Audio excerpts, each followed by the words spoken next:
आपका बड़ा शुक्रिया। आज पाकिस्तान की पार्लिमानी तारीख का एक इंतहाई अहम दिन है और आज आपने इस वक्त बात करने का मौका दिया, इसका मैं शुक्रिया अदा करना चाहता हूँ। सबसे पहले कुछ बिलावल जरदारी साहब ने कुछ बातें कही थी, मैं उसका क्विकली ज़रा सा जवाब दे दूँ और फिर जो मेरा मेन पॉइंट है मैं उसकी तरफ आता हूँ।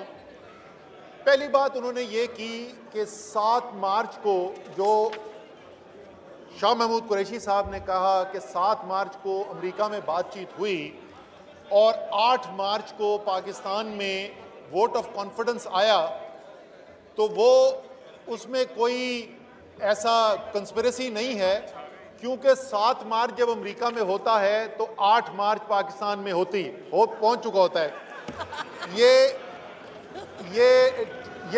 ये दुरुस्त बात है, लेकिन रिकॉर्ड की दुरुस्तगी के लिए ये बता दें कि अमेरिका में वो बातचीत जो है वो शाम को 7-8 बजे हो रही थी। उस वक़्त पाकिस्तान में सुबह 4 बजे थे और यकीनन हमने रिकॉर्ड से देखा है कि ऑपोजिशन के members vote of no confidence फजर के बाद जमा नहीं कराने के लिए आए थे, ये जोहर के बाद आए थे। तो बातचीत अमेरिका में पहले हुई थी, यहाँ पर बाद में पहुँची।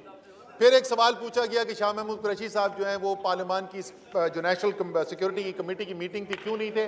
वो इसलिए कि वो चाइना गए हुए थे और वो चाइना से उसके बाद पहुंचे थे, इसलिए उसके अंदर वो शामिल नहीं हो सके थे। फिर सर उन्होंने बात की कि मुआशी बहरान की। मैं सिर्फ 2-3 बातें कहूँगा, उसके बाद हमाद अजहर जब बात करेंगे तो बड़ी तफसील से ये जवाब देंगे इस बात का। लेकिन माशी बहरान को सिर्फ कूजे को मैं समझ दूँ सिर्फ 2-3 चीज़ों से। मुस्लिम लीग नून ने 5 साल में मुल्क के अंदर जितना रोज़गार पैदा करने में कामयाबी हासिल की, यानी 57 लाख रोज़गार पैदा हुई मज़ीद पाकिस्तान में, तकरीबन उतनी ही इन्होंने 5 साल में 57 लाख, तहरीक इंसाफ में इमरान खान की हुकूमत में 3 साल में 55 लाख रोज़गार पैदा हुए। ये उसके बावजूद है कि एक पूरी सदी का बदतरीन पैंडेमिक कोरोना की शक्ल में पाकिस्तान के अंदर भी आया हुआ था, जैसे बाकी दुनिया में आया हुआ था, उसके बावजूद ये कारकर्दगी। दूसरी चीज, पाकिस्तान पीपल्स पार्टी और पाकिस्तान मुस्लिम लीग नून की हुकूमतें दोनों मिला लें, 10 साल में जितनी हमारी बरामदात के अंदर इजाफा हुआ, इन दोनों हुकूमतों के 10 साल मिला के सिर्फ ये रवां साल जो चल रहा है, इस 1 साल के अंदर तहरीक इंसाफ में हमारी बरामदात में उन 10 साल से ज्यादा इजाफा हो रहा है 1 साल के अंदर। और आखिरी चीज, बाकी जैसे मैंने कहा तफसील जो है वो हमाद इसकी बात करेंगे, लेकिन उन्होंने कहा इसके मुआशी बहरान का 15 साल के बाद ये पहली दफा होने जा रहा है। अब ये इन्होंने एक सियासी बहरान पैदा किया हुआ है, इसका मईशत के ऊपर जाहिर है बहुत मनफी असर पड़ रहा है, वरना ज़्यादातर चांसेस यही हैं। तमाम तखमीने जो स्टेट बैंक के भी जो हैं, जो मिनिस्ट्री ऑफ प्लानिंग के अभी आज से 2 महीने पहले तक के थे, ये पहली दफ़ा हो रहा है 15 साल में कि 2 साल तवातर से मईशत की शरह नमू 5% से ज़्यादा होने वाली है। ये 15 साल में पहले कभी नहीं हुआ है। तो बहरान तो की हकीकत तो ये है। आखिरी चीज़ जो उन्होंने बात की, जिसके ऊपर मैं हल्का सा जिक्र करता हूँ, ज़्यादा तफसील में फिर बाद में जाऊँगा, वो कह रहे थे कि बहुत अरसे से वो जिद्दोजहद कर रहे थे इमरान खान की हुकूमत गिराने के लिए, और बड़ी तफसील से उन्होंने बताया, लॉन्ग मार्च की, क्या क्या किया, PDM बना। फिर एक दिन जो है मरियम बीबी ने, मुझे याद पड़ता है, उन्होंने गवाही दे दी कि PDM तबाह हो गई। वो सारे उरूज नशेब उन्होंने सब हमें बताए। तो सवाल तो यही बनता है कि कोशिश तो आप सालों से कर रहे थे, ये क्या हुआ कि 7 मार्च को मुरासला भेजा गया और 8 मार्च से आपकी कामयाबी का आगाज हो गया? यही तो हम सवाल पूछ रहे हैं, यही तो सवाल पूछ रहे हैं। अच्छा सर, फिर आइए, अच्छा आखिरी चीज मैं इससे पहले कि आगे चलूं, मैं जरा इलेक्शन कमीशन के उसके ऊपर बात कर दूं। उन्होंने कहा कि 7 महीना का अरसा चाहिए उनको इलेक्शन कराने के लिए। अब मुझे ये बताएं कि पहली बात तो आईनी जिम्मेदारी है उनकी कि उन्होंने इलेक्शन कराना है 90 दिन के अंदर, अगर अर्ली इलेक्शन कॉल होता है, और ख़ास तौर पे ऐसी सूरत हाल जहां पर ऐसा ऑल्टरनेट मौजूद हो कि अगर ये कामयाब होती है, वोट ऑफ नो कॉन्फिडेंस, तो एक भानुमति का कुनबा जो है वो हुकूमत बनाने जा रहा है, और वो कैसा कुनबा है उसकी हम थोड़ी सी आपको याद दिलाना चाहते हैं।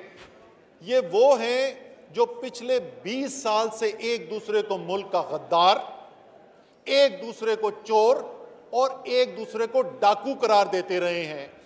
ये हुकूमत 7 महीने चलेगी कैसे, ये हमारी समझ से बाहर है। लेकिन मैं जरदारी साहब को मुबारकबाद जरूर देना चाहता हूं।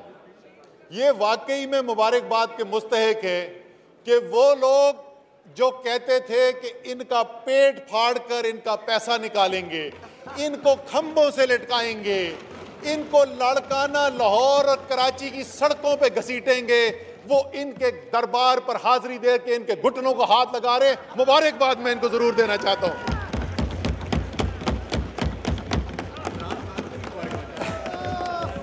हाँ, और जरदारी साहब जो हैं, अगर वो इंसाफ पसंद इंसान है, जो मुझे यकीन है कि ये जरूर होंगे, तो ये इस मुबारकबाद के अंदर इमरान खान का हिस्सा जरूर मानेंगे। ना इमरान खान होते तो ना ये पहुंचते।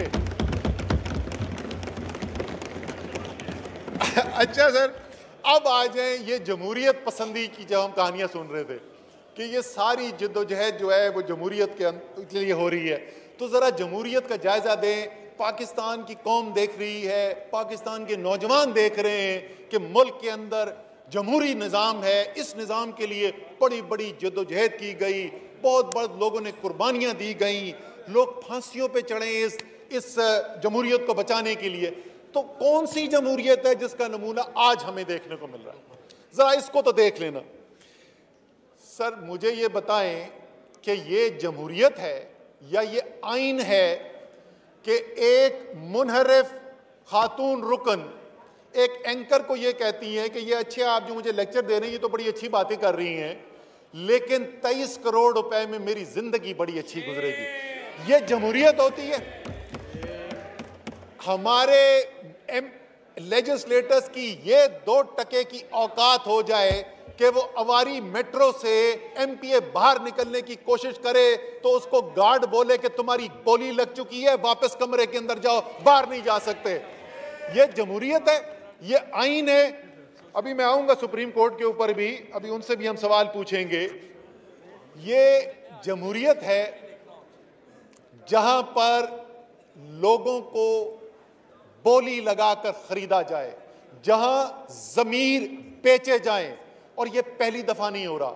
अगर वाकई में रब्बुल इज्जत के नाम हमारे सर के ऊपर है, वाकई में अगर हम इस जमहूरियत में यकीन रखते हैं, हम पिछले 2 साल से कोशिश कर रहे हैं, सेनेट का इलेक्शन सबके सामने चोरी किया गया। अभी वो गिला कर रहे थे, हो सकता है हमसे तो नहीं गिला कर रहे थे, हमारे पास तो बंदूकें हैं नहीं जिससे हम पकड़ के लोगों को लाते हो, पता नहीं किससे गिला कर रहे थे, लेकिन वो गिला कर रहे थे क्योंकि बंदूकों वाले इनके लोग पकड़ के ले गए थे।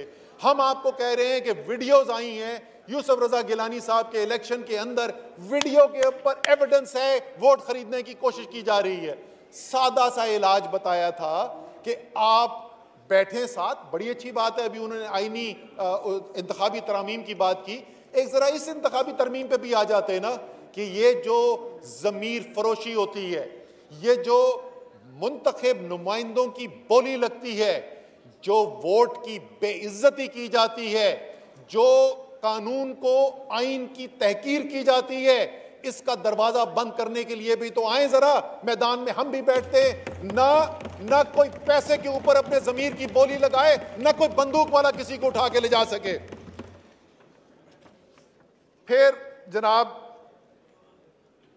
जरा आ जाएं इस जमहूरियत के ऊपर, जिस जमहूरियत के लिए आवाज पाकिस्तान की सरजमीन से न बुलंद हो, जिस जमहूरियत के लिए आवाज जो है वो 7 समुंदर पार से सुनाई दे, वो जमहूरियत जहां अगयार बैठकर ये फैसला करें कि ये हमें कबूल है और ये हमें कबूल नहीं है। आप इसको भूल जाएं कि कौन वजीर आजम है जिसके बारे में ये बात की जा रही है। क्या कोई मुहिब्बे वतन पाकिस्तानी, कोई गैरतमंद पाकिस्तानी, कोई खुददार पाकिस्तानी इस बात को मान सकता है, इस हुक्म को मानने के लिए तैयार हो सकता है कि अगर ये कुर्सी पर बैठेगा तो तुम्हारे मुल्क के लिए मुश्किलात होंगी, वो तन्हाई का शिकार कर दिया जाएगा। और अगर दूसरी साइड जीतती है, वो कामयाब होती है आदम एतमाद की तहरीक के अंदर, तो हर चीज की माफी दे दी जाएगी। क्या ये पाकिस्तान के आइन के मुताबिक हो रहा है? ये पाकिस्तान की जमहूरियत के मुताबिक हो रहा है? मसला जो है, मैं भी आपको आगे आता हूं, मसला जो है ना स्पीकर साहब, वो मसला सियासी पार्टियों का फर्क नहीं है। फर्क इस वक्त पीडीएम और तहरीक इंसाफ का नहीं है। फर्क इस वक्त इत्तेहादियों का नहीं है। फर्क इस वक्त मुनहरिफ अरकान किधर खड़े हैं, किधर हैं, नहीं है, ये उसका नहीं है। ये दो बुनियादी नजरिए हैं जिनका फर्क नजर आ रहा है आपको। एक नजरिया कहता है beggars can not be choosers. एक नजरिए की आंख में पाकिस्तान के 22 करोड़ अवाम बेकारी हैं। दूसरा नजरिया कहता है ये 22 करोड़ खुददार लोगों का मुल्क दुनिया में किसी से कम नहीं है। और अगर हमसे वो सवाल पूछोगे जो इस मुल्क के, इस धरती के, इस अवाम की बेहतरी के लिए नहीं है, तो एक ही जवाब मिलेगा, एब्सोल्युटली नॉट। और इसी दोराहे पे पाकिस्तान इस वक्त खड़ा हुआ है। इसी दोराहे के ऊपर पाकिस्तान खड़ा हुआ है कि हमने फैसला करना है कि मुल्क को किस सिमत लेके जाना है। क्या वो कायदे आजम का पाकिस्तान होगा? क्या ये वो पाकिस्तान होगा जो अल्लामा इकबाल का ख्वाब है? क्या ये वो पाकिस्तान होगा? एक खुददार पाकिस्तान होगा, एक आजाद पाकिस्तान होगा, एक ऐसा पाकिस्तान जिसकी आजादी के लिए लाखों लोगों ने कुर्बानी दी। हमारे माँ बाप, हमारे नाना, दादा, नानी, दादी, हमारे बुजुर्गों ने कुर्बानियां दी, सिर्फ जुबान से नहीं, सिर्फ माल से नहीं, सिर्फ हिजरत करके नहीं, जान की कुर्बानी दी। क्या उन्होंने कुर्बानियां इसलिए दी थी कि कोई और मुल्क हमें यह बताएगा कि तुम किस मुल्क में जा सकते हो और किस मुल्क में नहीं जा सकते? क्या ये कुर्बानियां इसलिए दी गई थी कि अंग्रेज यहां से तो चला जाए, लेकिन हम यहां पर बैठ के अपने मुल्क के अंदर दूसरे मुल्कों के सामने सर झुका के उनकी गुलामी करें? क्या इसलिए उन्होंने कुर्बानी दी थी? हरगिज़ इसके लिए यह कुर्बानी नहीं दी गई। जो फैसला इस वक्त कौम कर बैठी है, और इसमें किसी को शक नहीं होना चाहिए, किसी के दिमाग में यह शक नहीं होना चाहिए कि कौम ने फैसला कर लिया है। खुददारी से जिंदगी गुजारनी है, आजादी से जिंदगी गुजारनी है, और वो पाकिस्तान बनाना है जो अल्लामा इकबाल और कायदे आजम का ख्वाब था। शायद ये बात मुझसे बेहतर, शायद ये बात मुझसे बेहतर मेरे दाएं तरफ बैठे हुए जो हमारे साथी हैं उनको समझ आ गई है। इसीलिए वो लोग जो कहते थे मुस्लिम लीग का टिकट बिकता है, जो कहते थे तहरीक इंसाफ का अगले इलेक्शन के अंदर कोई टिकट लेने वाला नहीं होगा, आज हम उनको दावत दे रहे हैं, जनाब घोड़ा भी हाजिर, मैदान भी हाजिर, आए ना मुकाबला करें।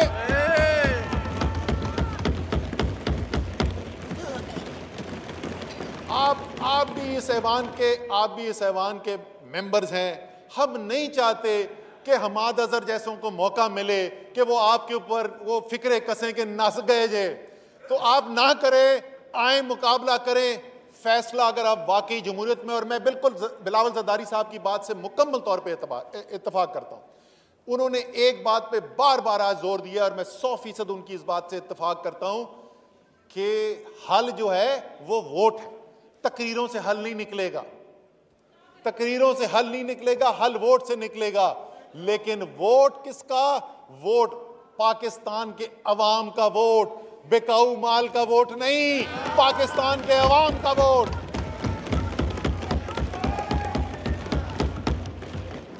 सर हम तो अगयार के लीडर्स को दुनिया का लीडर नहीं मानते। आपने सुनी होगी तकरीर, मैं नहीं उनका दोहराना चाहता नाम, कि कोई एक बहुत बड़ा कोई बार का लीडर है तो वो सारी दुनिया के लीडर, हम तो नहीं मानते। हम तो मदद मांगते हैं सिर्फ अल्लाह की जात से। हम तो यकीन रखते हैं इया का नाबुदो व इया का नस्तईन पर। अगर हम तो उस नबी सल्लल्लाहु अलैहि वसल्लम को मानने वाले, उनके कदमों पे चलने की कोशिश करने वाले लोग हैं कि जहां 313 भी हो तो 1000 से जंग करने से घबराते नहीं हैं। हो सकता है हमारा एतमाद गलत निकले, क्योंकि हम तो जो है वो जज्बे के साथ, जुनून के साथ अपने यकीन के ऊपर मुकाबला करने वाले लोग हैं। हो सकता है हम गलत साबित हो सकता है जो आपका दावा था दुरुस्त साबित हो, लेकिन इस मुल्क को अगर आप इस इंतशार से, और इसमें कोई शक ना रखे, मैंने आपको बताया मैं किस चीज़ से बिलावल ज़रदारी की मुस्तकिल मैं मुकम्मल तौर पे इत्तफाक करता हूँ। अच्छा, मैं इनको बिलावल ज़रदारी साहब इसलिए नहीं कहता, हालांकि सीनियर लीडर हैं, क्योंकि इनकी एज जो है वो मेरे बेटे से कुछ 6 हफ्ते का फ़र्क है, तो दिस इज़ नॉट डिसरिस्पेक्ट। लेकिन बिलावल ज़रदारी की एक बात से तो मैंने इत्तफाक किया कि हम जो है वो वोट के ज़रिए इसका हल निकालें, लेकिन मैं एक बात से इनकी इत्तफाक नहीं करता। इन्होंने कहा कि ये एक जमहूरी तरीका जो इस्तेमाल किया गया है, इससे जमहूरियत की राहें खुली हैं। स्पीकर साहब, आप मेरे अल्फाज याद रखिए, पता नहीं हम यहां पर होंगे या नहीं होंगे,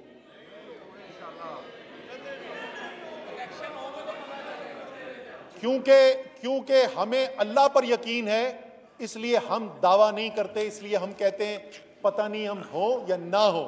ये जिंदगी और मौत अल्लाह के हाथ में है, आपको ज्यादा इल्म होगा।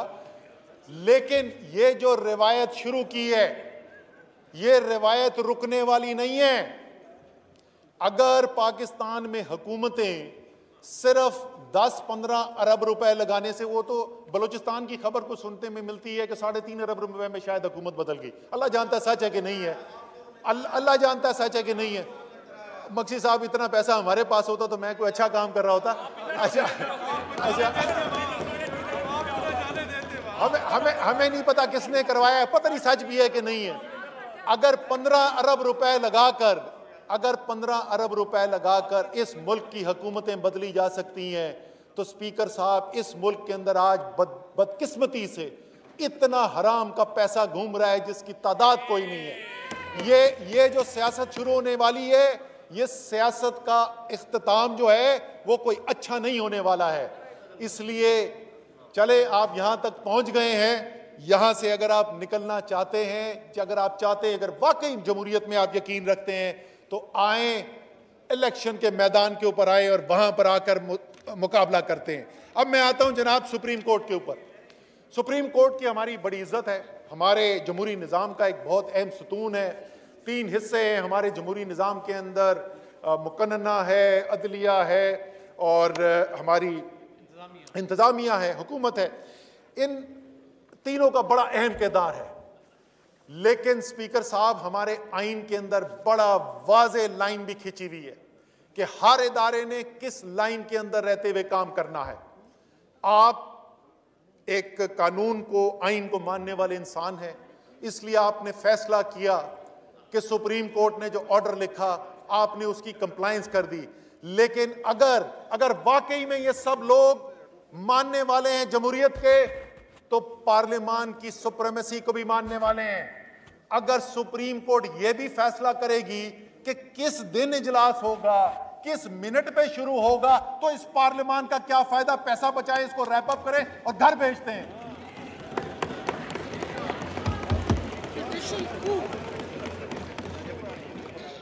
चले हम उनकी 1 मिनट के लिए बात मान लेते हैं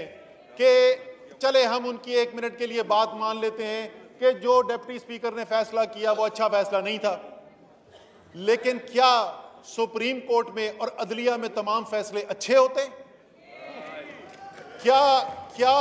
क्या इसी सुप्रीम कोर्ट ऑफ पाकिस्तान के फैसलों को जुडिशियल मर्डर नहीं कहा गया?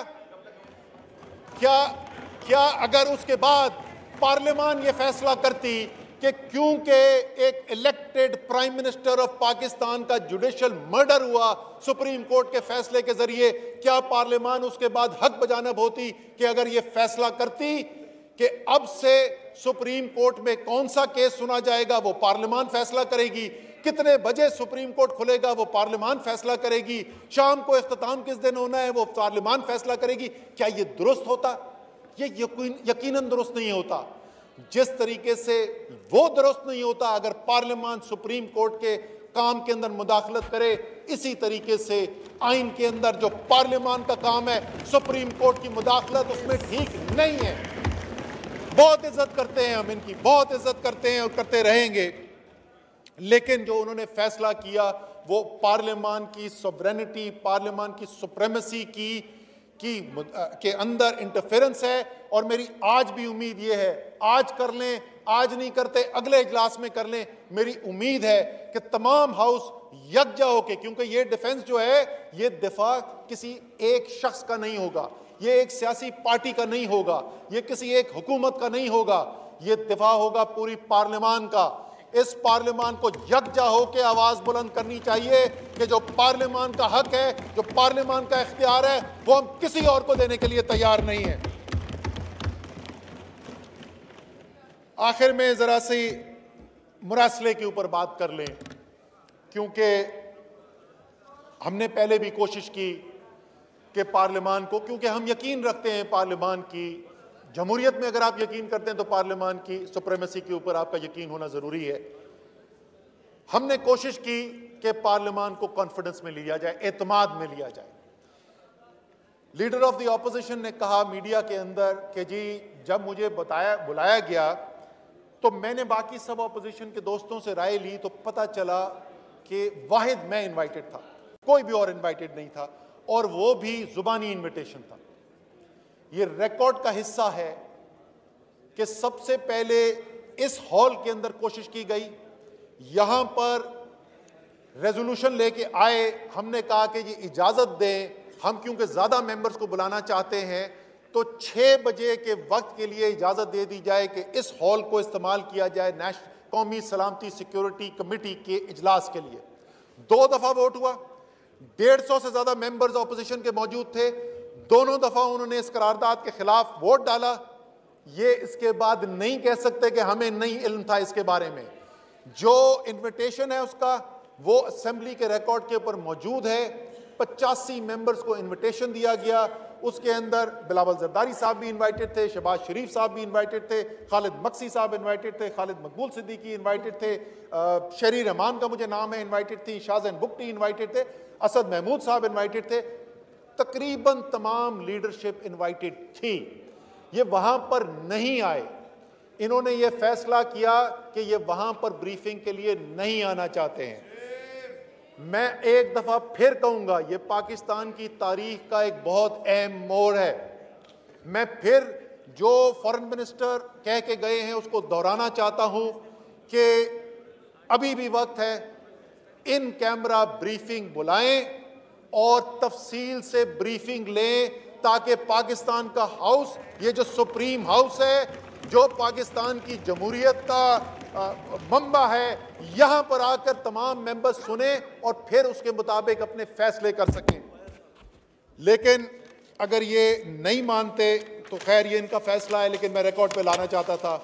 आखिर में वो तमाम कौम जो इस वक्त घर पर बैठी है और जिसको मैंने कहा कि जैसे कि वो फैसला करके बैठे हुए, और ये तमाम मेंबरान जो यहां पर बैठे हुए हैं, इनके लिए भी मैं आखिर में सिर्फ यही बात कहना चाहता हूं,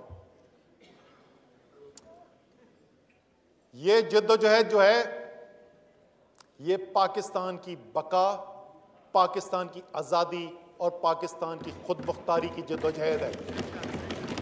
ये जद्दोजहद किसी एक अदम एतमाद के वोट की मरहून मिन्नत नहीं है। इमरान खान ने 25 साल से ज्यादा यही जद्दोजहद की है, करता रहा है, आज कर रहा है, करता रहेगा, और ये सारे शेर इमरान खान के साथ खड़े रहेंगे। तो तमाम